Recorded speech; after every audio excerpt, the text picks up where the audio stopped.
Okay, I talked about the first food produced by genetic engineering that actually was subjected to really very rigorous, far more rigorous testing than the Flavor Savor tomato had.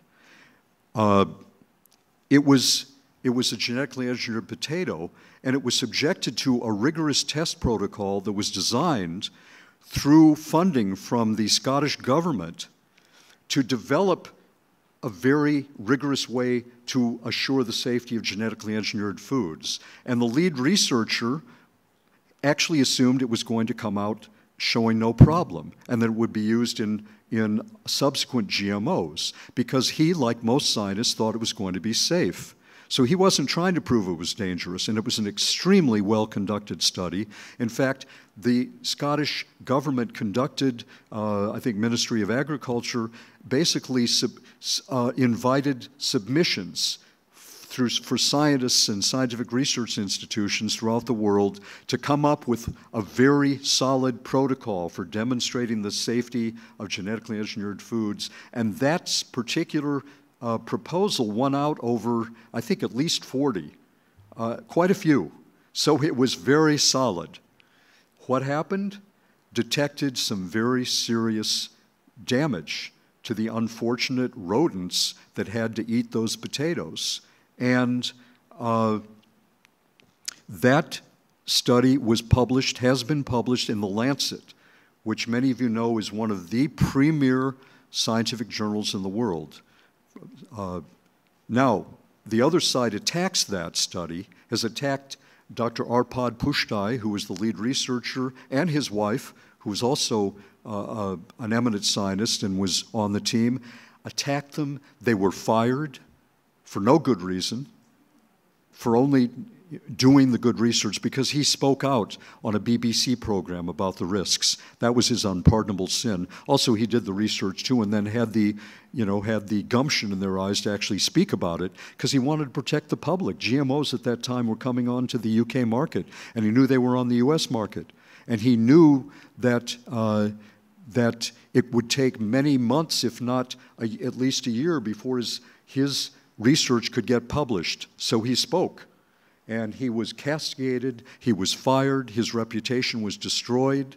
And then, even with that, The Lancet published it. And The Lancet put on more referees than usually are there because of the controversial nature. It had 6 referees, and 5 of them voted for publication. The only one who didn't seemed to be a proponent for genetically engineered foods. So 5 voted for it.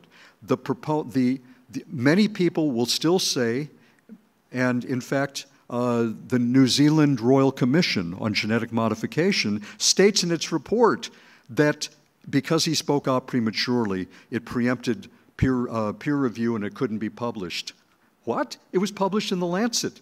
And they even got that wrong. Many of the proponents of genetically engineered foods have put out such disinformation that even that commission was confused. They will say it wasn't published. Or if you force them to admit it was published, then they say, well, actually, the referees didn't say it should be published based on scientific merit, just on social interest. That's not true either. They voted it to be published based on scientific merit. I mean, there's no end of misrepresentations and disinformation that has been dispensed to try to hide the facts, to sully the reputations of scientists who have done research that demonstrates significant harm to laboratory animals. Unfortunately, Dr. Pushtai is not the only one who's been attacked. Scientists have had their reputation smeared, others have been fired, people have been denied tenure at universities. That's one reason that, unfortunately, probably the greater proportion of scientists that speak out about this already have tenure and in many cases already emeritus professors. They're retired, so they can't destroy their careers, but they still get at them in any way that they can. And so, by the way, that protocol that was supposed to really be rigorous and everything, was it used on any other crops? No. The UK government shut that research down, and they fell back on much looser scientifically unjustified protocol they had been using because that protocol obviously was too rigorous. It showed something they didn't want to show, so it didn't get used. All that taxpayer money in the UK was wasted because obviously the goal was not, in the eyes of the government, to develop a protocol that could detect problems in GMOs. As soon as it started detecting them, they didn't want to use it. That's how bad it is. That's so again, we're dealing with a massive, massive fraud. In fact, my book demonstrates that the aggregate disinformation that's been dispensed by the mainstream scientific establishment on behalf of the biotechnology industry and the products that it creates constitutes by far the biggest fraud in the history of science, bar none. And my book there's a chapter in the book that goes through the other major scientific frauds and shows that every one of them pales in comparison to the aggregate fraud been committed on behalf of genetically engineered foods. And when I say eminent institutions, I mean it. National Academy of Sciences here in the US, the UK's Royal Society, the American Association for the Advancement of Science, the American Medical Association. They have all been involved in spin doctoring at best and in many cases dispensing misinformation and often putting out reports that actually are logically flawed. In fact, my book demonstrates that a 2004 report that was put out by the National Academy of Sciences here in the United States that is lauded and looked at as the gold standard. Many people say, of course these foods are safe. Look at what the National Academy of Science concluded in the report it released in 2004. Well, I went through that report systematically. Before I went to law school, I majored at University of California, Berkeley in philosophy, got high honors. Then I went to Berkeley's law school, got high honors again. I know something about logic, and I also studied a lot of science. And I think what I did might have been the first systematic assessment of that report. And it's astounding. They ignore evidence, they misrepresent facts, and if you there's illogic in it, some ludicrous assumptions where they go from some premise to a conclusion with a logical leap that is astounding and completely unwarranted. As I mentioned, I believe in the book, if not, I should have. If the essential reasoning in that report had been in a philosophy paper in any course I took at Berkeley, the student who submitted it would have been lucky to have gotten a D.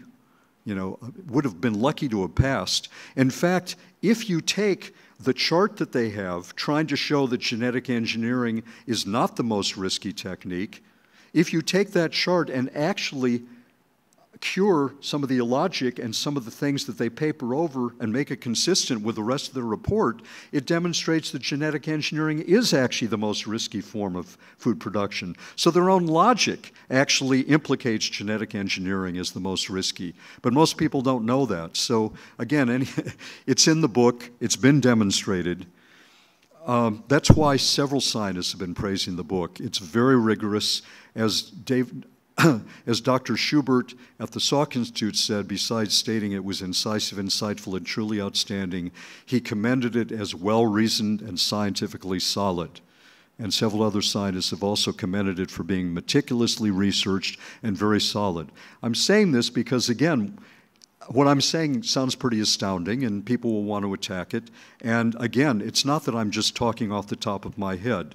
I've thoroughly researched it, thoroughly analyzed it, and I made sure that there were many well-qualified scientists reviewing it chapter by chapter, helping me to make sure that it was scientifically solid and logically tight. Well, I mentioned many other well-conducted studies on the foods created by genetic engineering of detected problems, and they have. I don't really need to go through that right now, I think, because I want to leave some time for questions.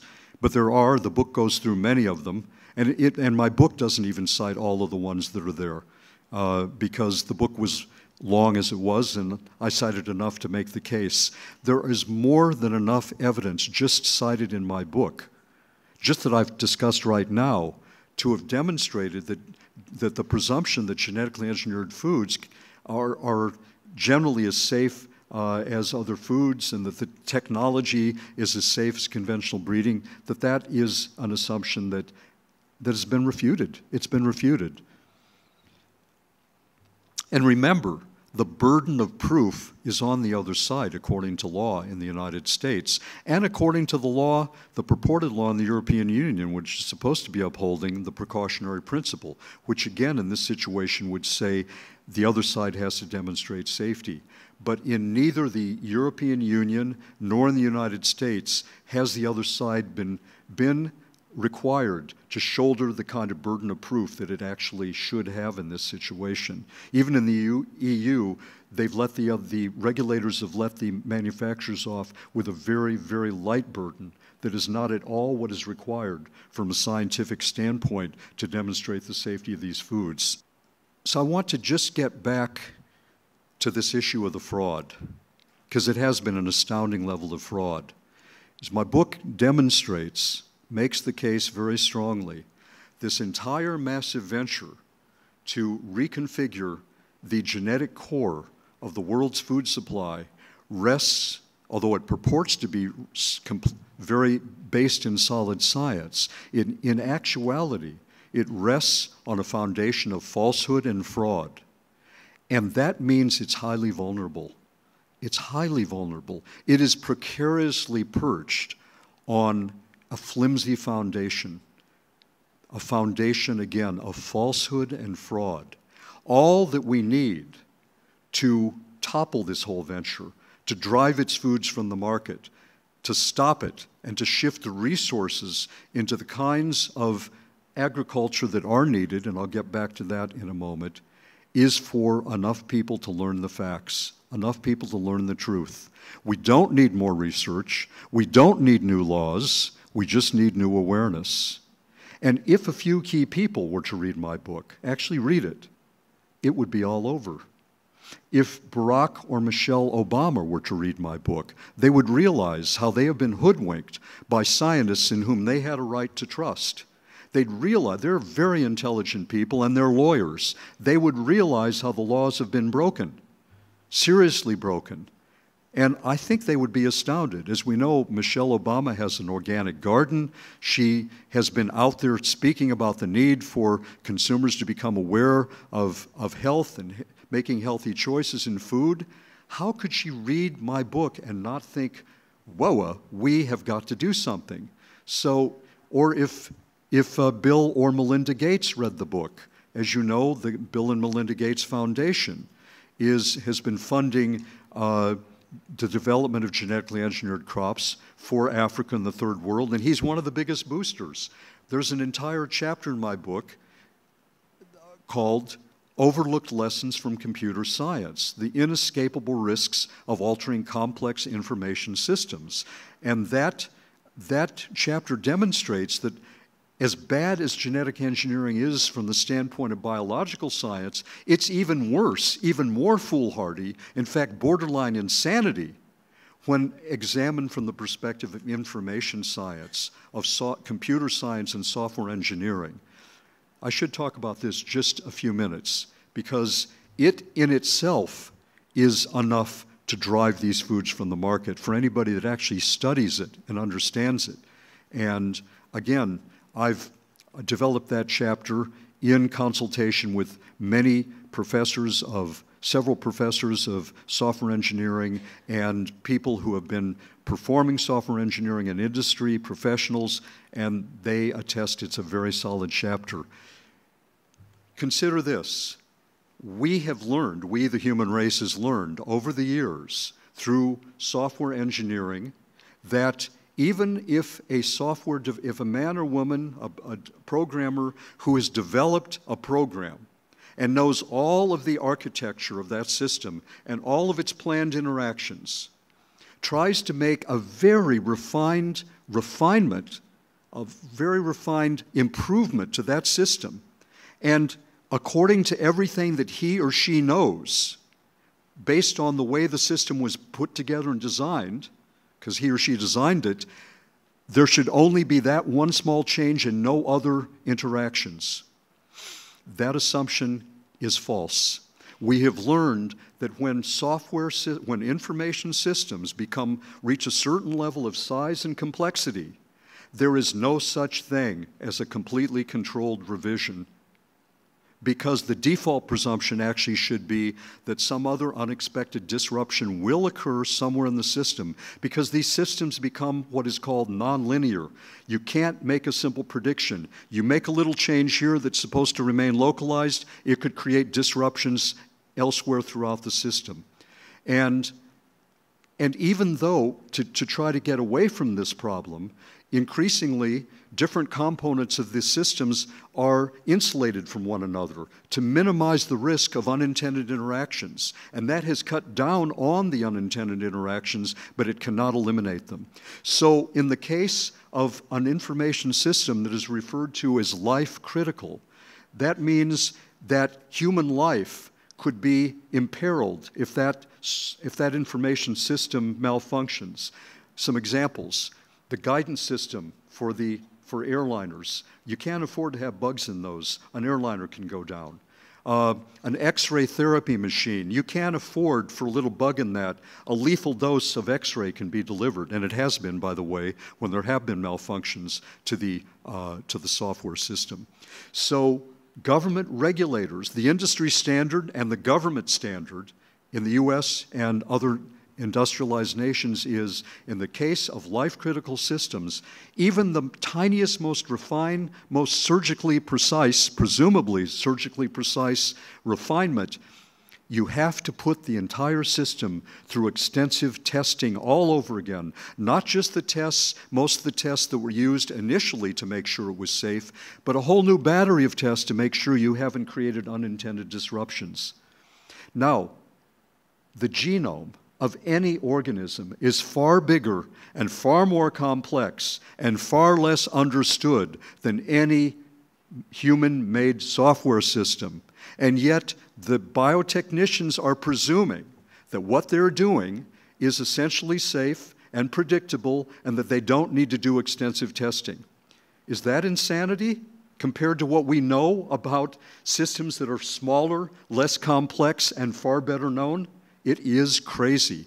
And the irony is that, as I said, one of the biggest boosters of genetic engineering is none other than Bill Gates, one of the richest men in the world who made his fortune through software engineering, probably the most famous software engineer in the world, and he is pushing a technology that violates all the protocols of software engineering, or at least violates the key ones when it comes to safety. So, if he or his wife, and she's an intelligent programmer, they're both brilliant people, if they actually read the book, if somebody they respect said, you've got to read this book, and they did, maybe they would have a Paul on the Road to Damascus experience. You know, major conversions have happened in history. And this wouldn't take as much. It wouldn't take any act of faith at all.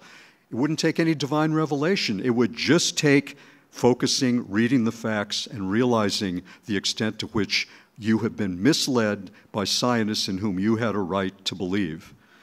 So it's that easy. In fact, I just want to emphasize, if President Obama were to read the book, no new laws, as I said, are required. The laws have been broken. All he would need to do is write an executive order to tell the FDA to admit that its presumption that genetically engineered foods are safe has been solidly rebutted, and to get its policy in line with the law. Just the mere writing of that executive order would be all that is needed to take these foods down. Consumers would no longer want it. There'd be a demand to take it off the market. By law, they would have to come off the market anyway. So it's that simple. And how could Congress fault him for an executive order that is telling the executive branch to stop violating the will of the legislative branch? It's a really interesting, I mean, it would be very simple to do. So I'm very optimistic. At some point, these foods are going to be stopped. And it's not a matter of if, it's a matter of when. So that is all that is needed, because fraud at some point, fraud and deception at some point get uncovered and they get known. And it would be so simple in this case. So that is my hope. And as I said, the resources that are being glommed up have been taken by genetic engineering for decades. If just a small percentage of that had been directed toward developing better, sustainable, safe, what is called agroecological methods, the world would be in a far better place. By the way, the claim, one last claim to refute, claim of the promoters of genetic engineering is that these foods are needed to solve the world's nutritional needs, that without them we cannot have enough foods that are suitable for climate change, and we can't feed the third world, that we need genetically engineered foods. That also is pure bunk, and in fact it's scientifically unsound because the evidence shows otherwise. There was a major study that was completed recently, sponsored by 4 United Nations agencies and the World Bank. About, I think, 400 scientists around the world participated. It's been endorsed by scores of governments, except the United States government, and its conclusion is genetic engineering isn't needed. It was studying the future of farming, and it concluded genetic engineering is not necessary. And when the director of that project was asked at a press conference, do you see a necessary role for genetic engineering in the future of farming, he said, the simple answer is no. And that is the simple answer. And as the UN Special Rapporteur on the Right to Food has written in several reports summarizing many studies. There have been many studies conducted in sub-Saharan Africa that have time and again demonstrated that simple agroecological techniques can outproduce any form of industrialized agriculture, even when enhanced with genetically engineered foods. They're just not needed.